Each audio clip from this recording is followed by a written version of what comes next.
it is my pleasure to welcome Christine Alford to the stage. I am Christine Alford, and my story starts a lot like other children in the communities that we serve and partner with. I was born on October 8th, 1980-something. Now you guys all know my birthday, so I am so ready for those presents to come in this year. I was born in San Diego, California, had a whopping 4 pounds, 1 ounce. My esophagus not nearly developed, addicted to something that I still can't even pronounce. Because of that, obviously, I wasn't able to be raised by my biological parents. I was so fortunately blessed to have my maternal aunt take me in right at birth. A little bit about this photo. I had to stay in the hospital for a couple of months to make sure that I was able to breathe on my own, to make sure that I was able to receive all of those nutrients and vitamins that, everybody needs to have as they're starting out their life. When I got home, my mom was very creative because my esophagus still wasn't at the point that it needed to be. They had to, and this is back in the 1980s, guys, they had to incline my bed so that after they fed me, they can lay me down on my back and I would hold everything down to receive those vitamins and nutrients. So now, obviously, they have all of those fancy pillows and all of those fancy mattresses that are already built like that and you can just buy. But my mom cared so much about me and so much about my well-being that she took that extra step to make sure that what I had in my room was suffice and sufficient and effective for me to be able to be standing on this stage today. Yes, you guys can say, "Aww." So my mom named me Pepper. She said that as soon as she seen me, I just brightened up the room, and she knew that I was always going to add spice to life, hence the name, right? So as I'm living life as a young child, as you can imagine, because I was raised by my maternal aunt and my maternal uncle, I knew who my biological parents were. They weren't far from me. So living life and growing up and knowing that your biological parent is somewhere really close, raising other children, could you imagine what that does to the heart, what that does to the soul, what that does to a young child's mind as they're trying to be empowered and trying to feel love and trying to really grow up in a world that is so not embraceful? So, yes, again, you can say, "Aw." So, as I'm starting to go through some of my earlier stages in childhood and, getting good grades and doing all of those great things, my mom made sure I was loved, I was well-rounded. We did parades, I did taekwondo, I did music, flute lessons. I did everything, and she made sure that I was equipped with everything that I needed to become a successful person. But the one thing that she couldn't do, she couldn't fill that void of abandonment for me. She couldn't fill that void of being left and knowing who your parents really are, seeing them raise other children and wondering, why me? Why wasn't I chosen? What made me so different from everybody else? So I harnessed that. That was something that lived in my soul. That was something that I couldn't let go of in my heart. And that was something my attitude, that middle picture, definitely showed throughout everything that I did. I questioned everything. I talked about everything, even when it was out of turn. But my mom embraced this. She knew that I had a muscle inside of me that she was trying to leverage and trying to build up so that I can do exactly what I'm doing now. In those earlier years of my teenage, who remembers being a preteen, a teenager? We were all there, right? Oh my God, middle school was the worst for me. But when I was thinking about all of those emotions and everything that I had harnessed inside of me, and at that time I had no clue what social emotional skills or clues or any of that was, right? Whatever I felt, it came out, it showed. So of course, like many teens and children that feel the way that I felt, we experience life in a different way. We go out into the world and we seek things that we're missing. We encounter people some that are good for you and some that aren't, some that are going to take you in and do the things for the better goods, and then some that is going to use you for the better goods of them. I was not kept really naive to the things because of the choices that I made. During my actual teenage years, I found myself in love with somebody, like most people do, right? And I got pregnant at the age of 14. This is not new to America. This is not new to me. It is not new to my community. Fortunately, I did not carry a baby to term. I wasn't blessed in that way. But what it did is it gave me something inside of me that I thought was just mine. This is something that I can own, something that can't be taken from me, something that I have the choice and the power to be effective and impactful over. So after that was gone, I was lost again.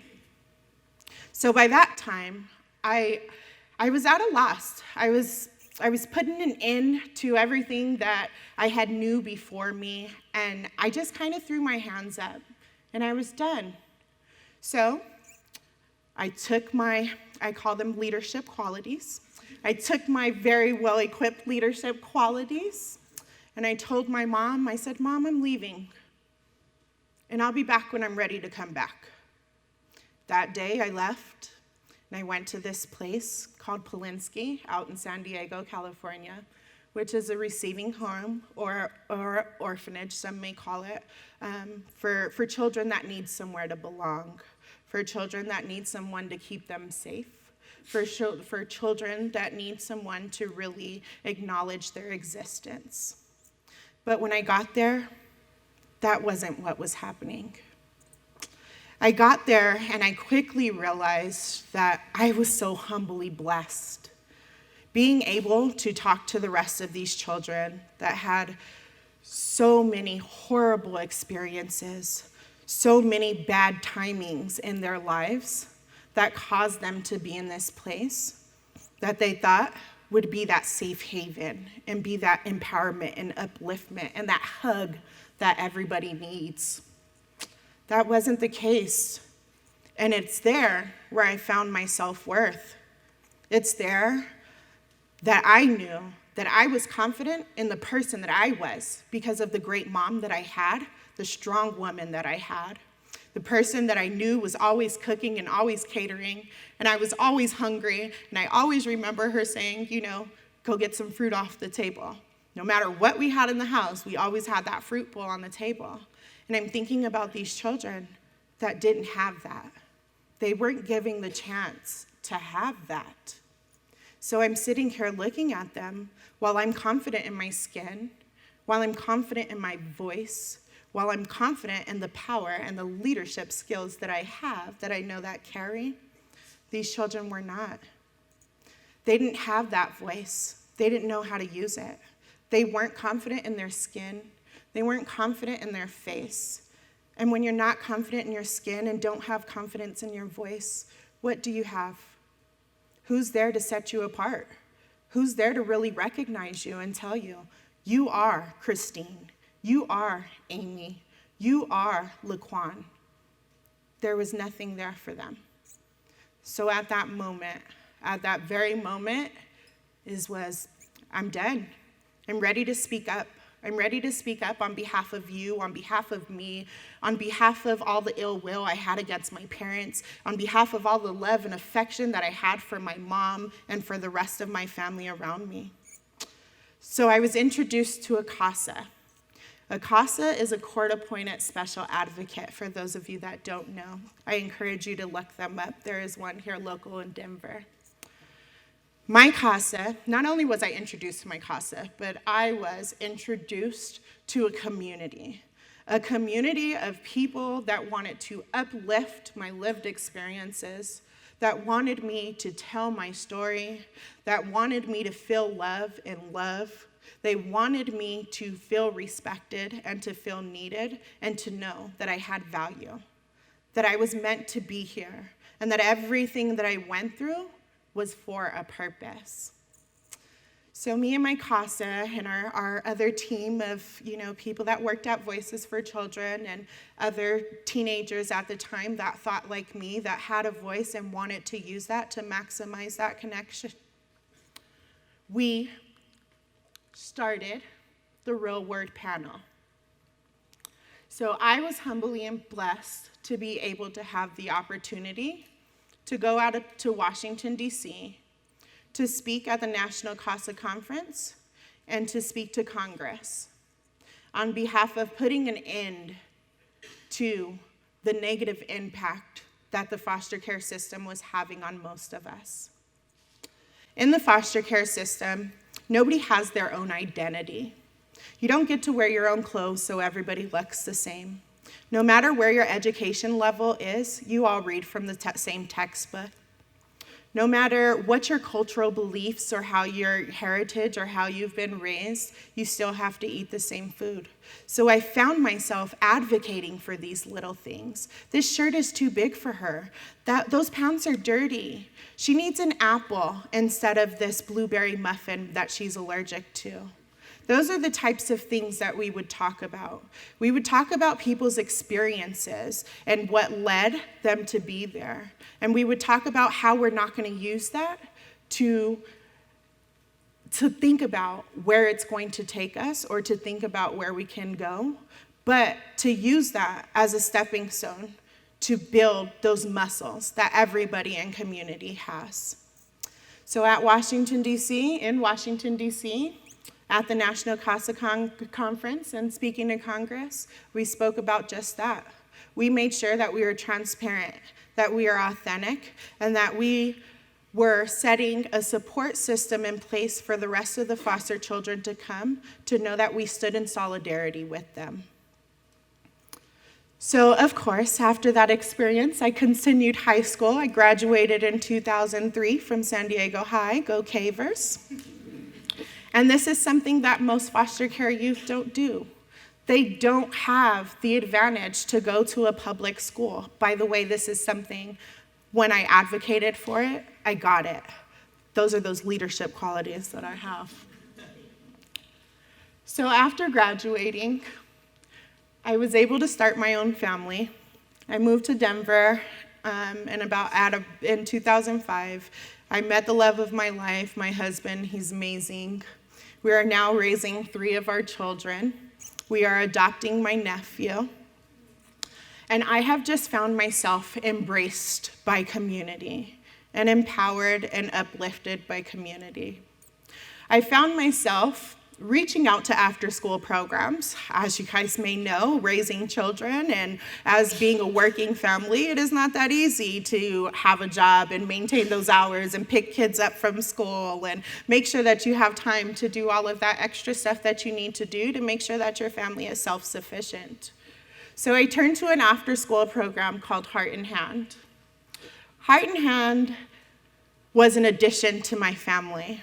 When I talk about community, I really mean to say my family, because my family, my community, they go hand in hand and they're one and the same. Heart in Hand was a place that embraced my family, that uplifted us, and that supported us and made sure that I had what I needed to make sure that my kids had what they needed so that they can be self-sufficient in school. So when we went to Heart in Hand one day on a Wednesday, I noticed and I remembered that I was cooking spaghetti. And I was like, shoot, I forgot to go get some bell peppers. Well, how much do bell peppers cost? I think they're like $2 for $3 nowadays. Very expensive to get produce.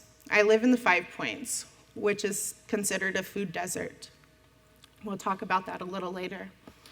But on this particular Wednesday, there was a table. There was a table full of fruits and vegetables. And I remember a staff member saying, hey, do you need some fruits and vegetables for your house? And I'm thinking about what I'm cooking, and I'm like, yes, I need those onions, and I need those bell peppers.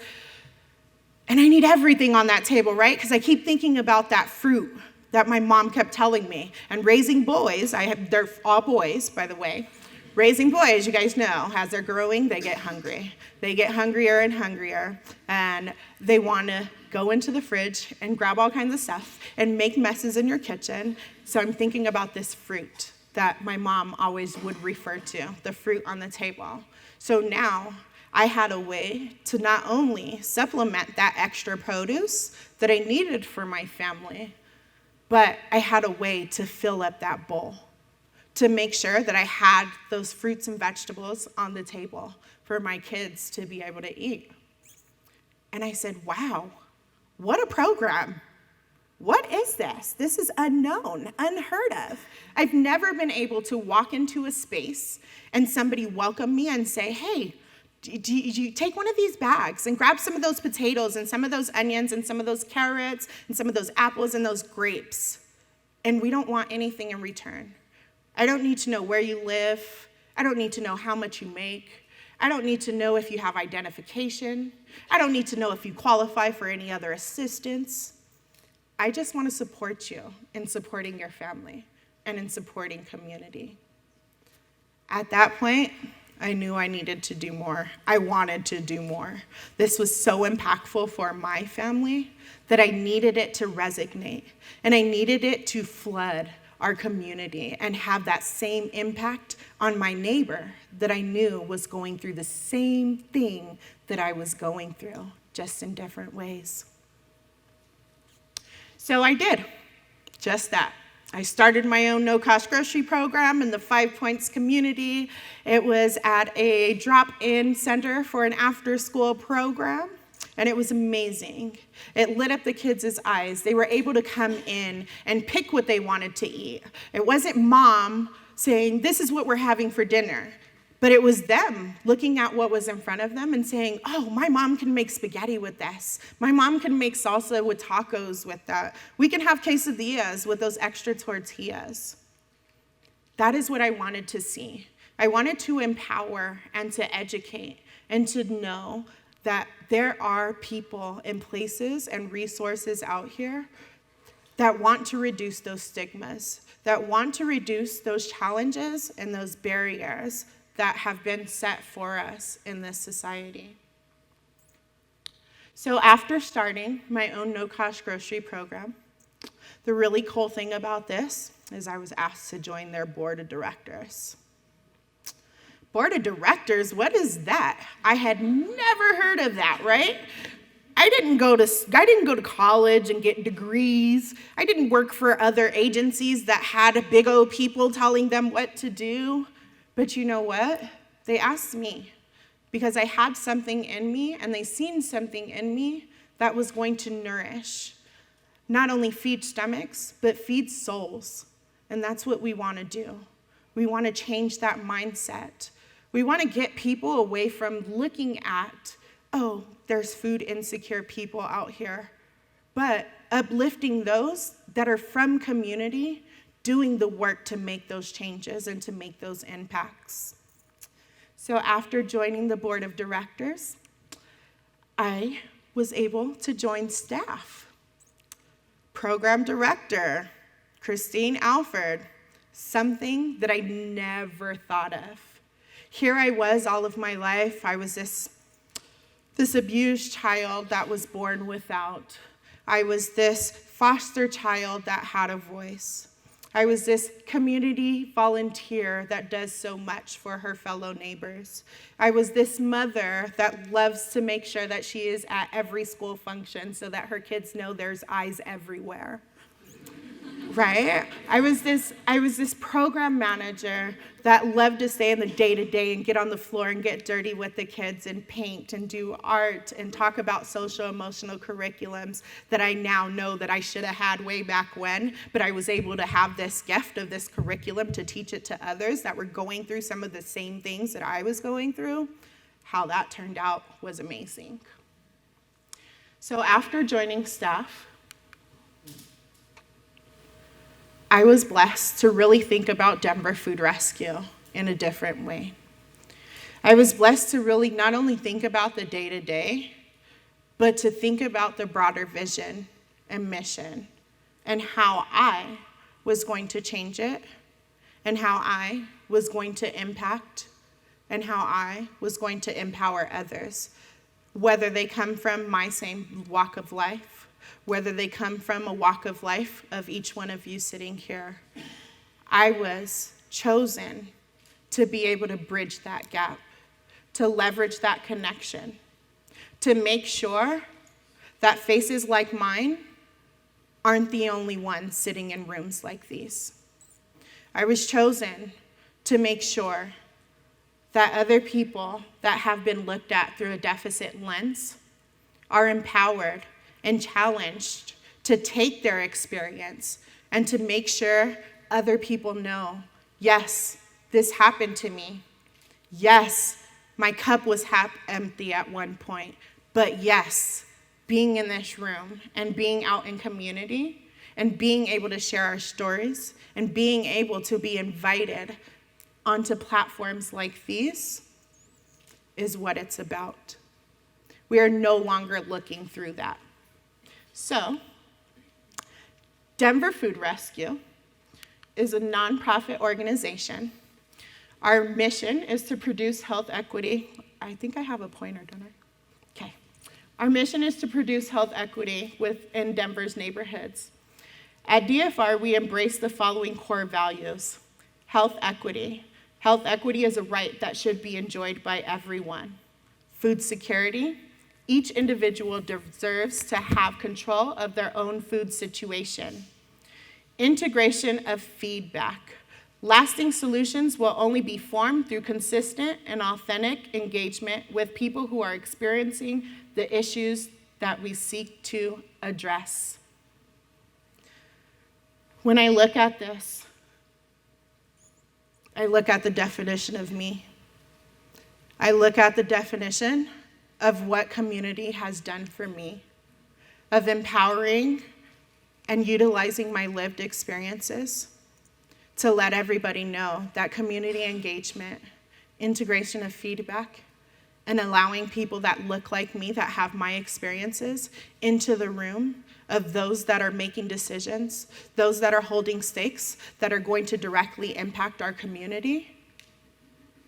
That's where we need to be, and that's who I am, and that is why I'm here. At Denver Food Rescue, it was started in 2012. So we are one of 4 chapters under the Boulder Food Rescue. Our founder was a nerdy intern back in 2012 that was all about all kinds of injustices and solving problems and entrepreneurship and thinking about the food waste and the environmental impact and thinking about food security and how he was privileged and how he had these privileges and what he wanted to do and how he wanted to make sure that he was maximizing his time. So in 2012, they started picking up food from everywhere that would allow them to pick up those donations. So when I talk about this food, I talk about food that comes from wholesale distributors, from grocery stores, from corner markets, from carnicerias. Anyone that has food that is perfectly fine, might not be as pretty as that bright red apple that you see in the aisle, or those green, almost yellow bananas that everybody wants to pick. But that is the beautiful part about it, is that they're just as imperfect as our community and as our systems, but they're very perfect for the nutrients and the content and the value that they have for our community participants. So in 2014, they thought about it and they said, hey, we're picking up this food, we're dropping it off to already established places like the rescue mission and the gathering place. And they said, we can be maximizing the potential of this.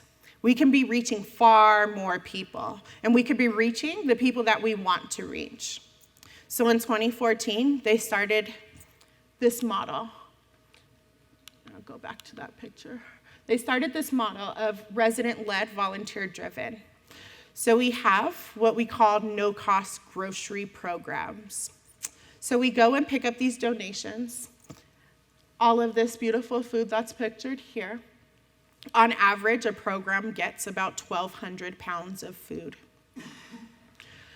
The reason why we do it resident-led, volunteer-driven is because it's for the community, from the community. It's not from all of you sitting in here to our community members. We do it in a way that's culturally inclusive. We do it in a way that gives our communities dignity and value.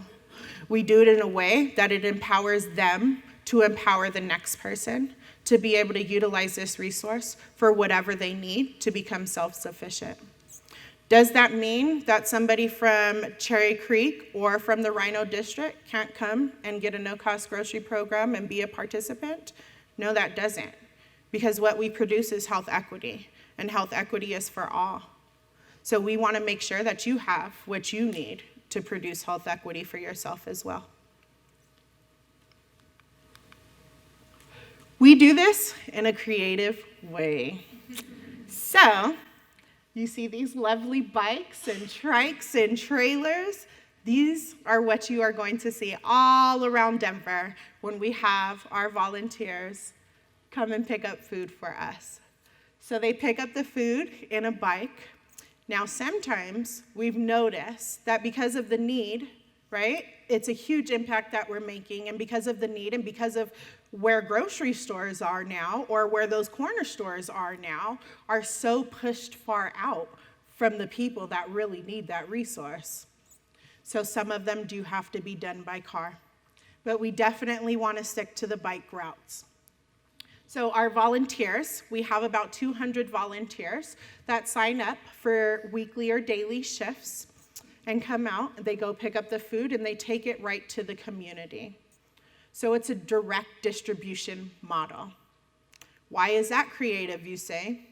Well, we're putting an end to all of that food that's going to waste while it's sitting in a truck waiting to go over to some other hub, waiting for somebody else to come pick it up and then take it to participants. So if you think about that train and you think about how much goes into that, how much time also goes into that, right? So that whole time that we already have that spotted brown banana that's perfect but imperfect to other people's eyes, it's getting browner. And it's going to go to waste if we don't get it out. So that is our creative solution. Direct distribution model. Being able to pick up this food and directly take it to a place that's directly going to distribute it back out into the communities. We have 19 no-cost grocery programs around the Metro Denver area. I am honored to say that although we are in Denver, we are reaching the 4 surrounding counties.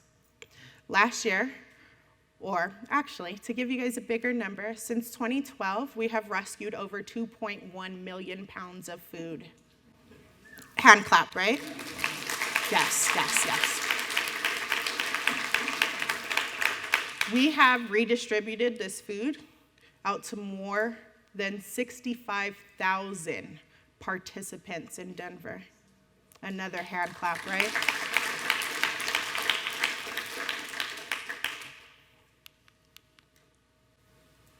Resident-led, volunteer-driven brings you back to community and the way that we do things. So, I spoke briefly about sitting on the board of directors. Well, our board of directors is very creative because you don't have your average board that comes and meets with me. We have board members that come directly from the communities that we are partnering with and serving. We have board of directors. Our directors that sit on our board are people that have some of the same qualities and some of the same lived experiences. I have people on the board that don't speak English.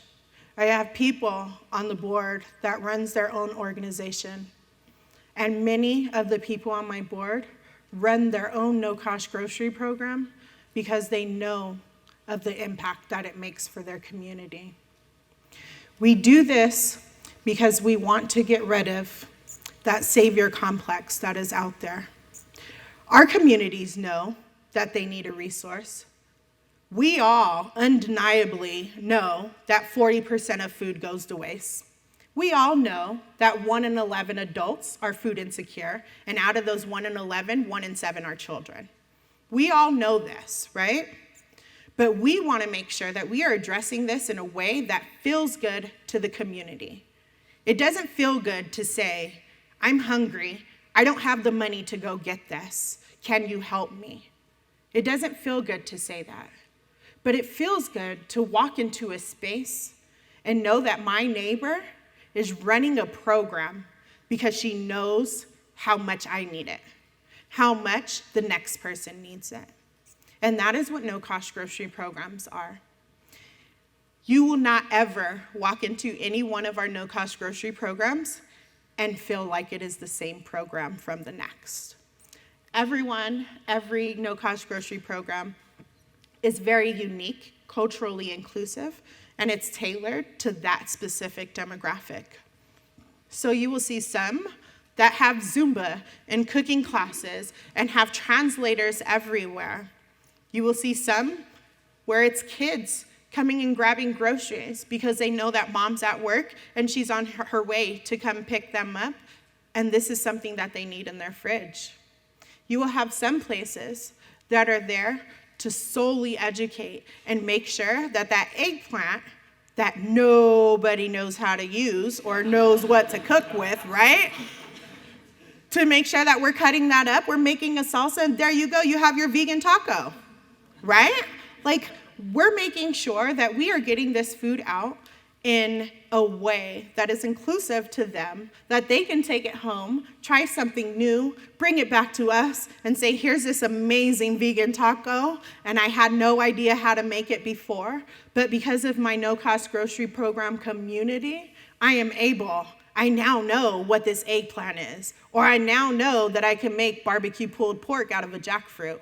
I didn't know that before, These are things that they're learning in this community, that they're sharing and talking about. These are things that we want to do. We want to incorporate the positiveness of people's life's experiences. Yeah, they're messed up. Yeah, they're not always the best. Yes, they are hard. And if any one of you would like to come up here and trade me spaces, I would love to have those volunteers. Because it's not easy. It's not easy to dig inside of yourself and know that you see something wrong, and know that you hear something wrong, and know that you did nothing about it. So our no-cost grocery program site leads, they're doing just that. And they're listening. They're creating a space to get authentic, transparent feedback to make sure that it's not what we think they need.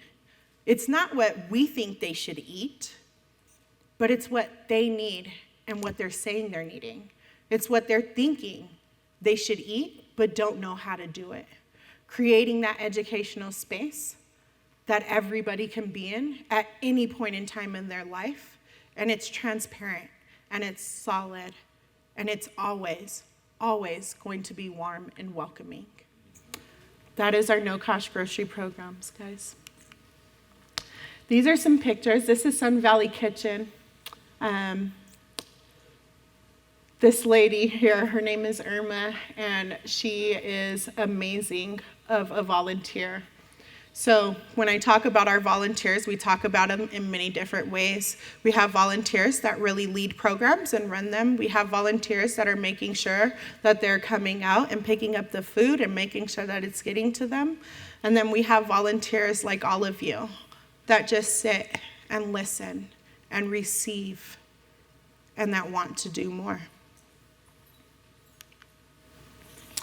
This is our lovely team.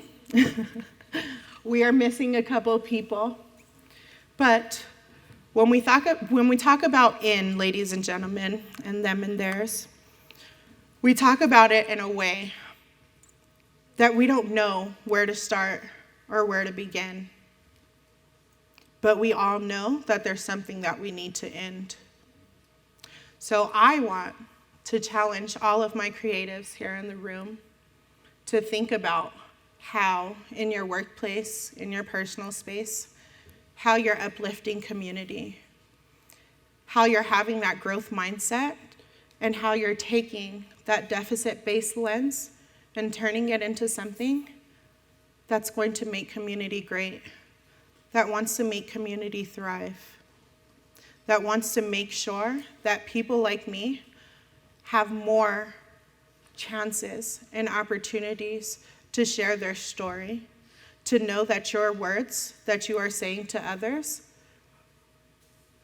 are impactful, but they're not as impactful as somebody that has gone through it, as somebody that is living and breathing it. I encourage you guys all to take action, to creatively in your personal lives take action against food waste. So whether that be you think about what you're buying at the grocery store and making sure that it's going to last, or you're going to cook it before it goes to waste.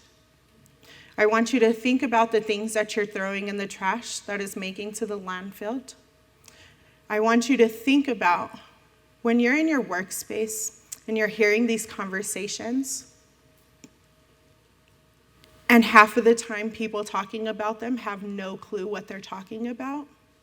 I want you to be that person, to leverage your muscle, to really dig deep down inside and know that with your voice, you're creating an opportunity for somebody else's voice to really, really share and to really maximize that experience and be impactful. So I, as Christine Alford, I'm passing over the torch to all of my family members sitting here in the audience. It's time. It's time for us to put an end. It's time for us to put an end to only some people being invited to speak, to only some people being at those tables when people are making decisions. It's time. It's time for us to put an end to savior complexes that are out here in Denver, to give the resource in the capacity that you have to those that know what to do with it. It's time for us to put an end to the segregation in our community, but build something that is not only going to feed stomachs, but to feed souls. Thank you so much for your time.